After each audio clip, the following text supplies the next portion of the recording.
जहां किताबें बोलती हैं और कहानियां जिंदा हो जाती हैं। नमस्कार। आज हम एक बहुत ही प्रभावशाली किताब अवचेतन मन की शक्ति के जो मूल विचार हैं उन्हें समझने की कोशिश करेंगे, वो भी बस कुछ ही मिनटों में। तो चलिए इसकी शुरुआत करते हैं उन बुनियादी सवालों से जो इंसान होने के नाते हमारे मन में कभी ना कभी जरूर आते हैं। हम अपनी जिंदगी में अक्सर ये गहरे अंतर देखते हैं, है ना? एक सवाल उठता है कि भाई कोई एक इंसान दुखी क्यों है और दूसरा इतना खुश क्यों है? ये फर्क आखिर है क्यों? और ये बात यहीं खत्म नहीं होती। यही सवाल सफलता और समृद्धि को लेकर भी उठता है। क्यों कुछ लोग कामयाब होते चले जाते हैं और दूसरे गरीबी और दुख में ही फंसे रह जाते हैं? तो इन सभी बड़े बड़े अंतरों का जो जवाब है ना, वो कहीं बाहर नहीं है, वो हम सब के मन के अंदर उसके काम करने के तरीके में ही छिपा हुआ है। और यही बात हमें उस चीज की तरफ ले जाती है जिसे इस किताब में इतिहास का सबसे बड़ा रहस्य कहा गया है। सोचिए जरा, इतिहास का सबसे बड़ा रहस्य क्या हो सकता है? कोई बाहरी खोज, कोई आविष्कार?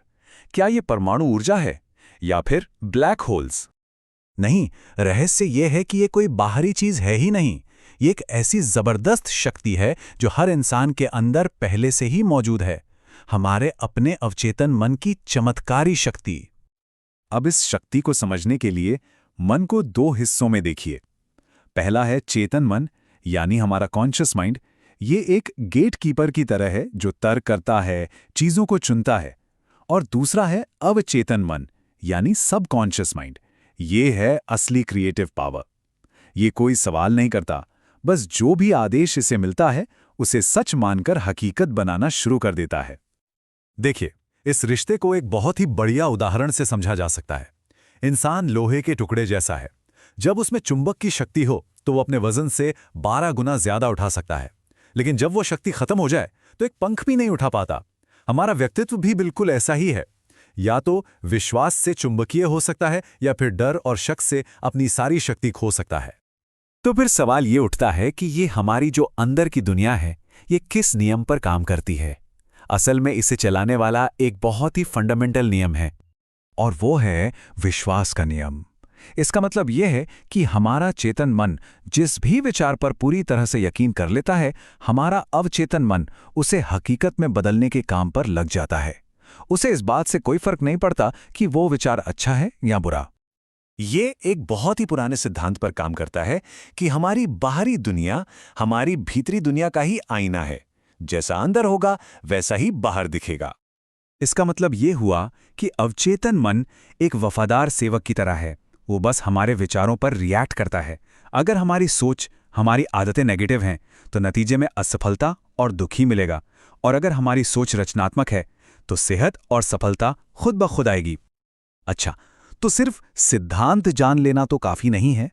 इस शक्ति को हम अपनी मर्जी से सही दिशा में कैसे इस्तेमाल करें, इसके लिए कुछ प्रैक्टिकल तकनीकें भी हैं। इसका एक बहुत ही शानदार उदाहरण मिलता है महान ओपेरा गायक एनरिको कारूसो की कहानी में। उन्हें स्टेज पर जाने से बहुत डर लगता था, तो वो क्या करते थे?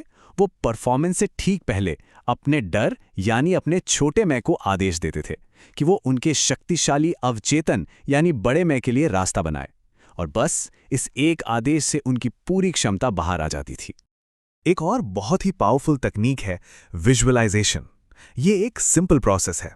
पहले तो ये साफ करें कि चाहिए क्या, फिर जो चाहिए उसके सुखद अंत की एक पूरी फिल्म अपने दिमाग में बनाएं। उस कामयाबी को अभी इसी पल महसूस करें, और फिर पूरे भरोसे के साथ उसे छोड़ दें ताकि अवचेतन मन अपना काम कर सके। तो अंत में इस पूरी किताब का जो संदेश है वो एक बहुत ही सशक्त विचार पर आके टिकता है, और वो है चुनाव करने की शक्ति। रैल्फ वॉल्डो एमर्सन का एक बहुत मशहूर कथन है जो इस पूरी सोच का सार है। इंसान वही बनता है जिसके बारे में वो दिन भर सोचता है। तो सबसे बड़ी बात यह है कि अपने विचारों को चुनने की शक्ति हमारे ही पास है, और अपने विचारों को चुनकर हम असल में अपनी हकीकत को ही चुन रहे होते हैं। तो ये विश्लेषण हमें इस एक अहम सवाल के साथ छोड़ जाता है। आज अपने अवचेतन मन को क्या निर्देश दिए जाने चाहिए?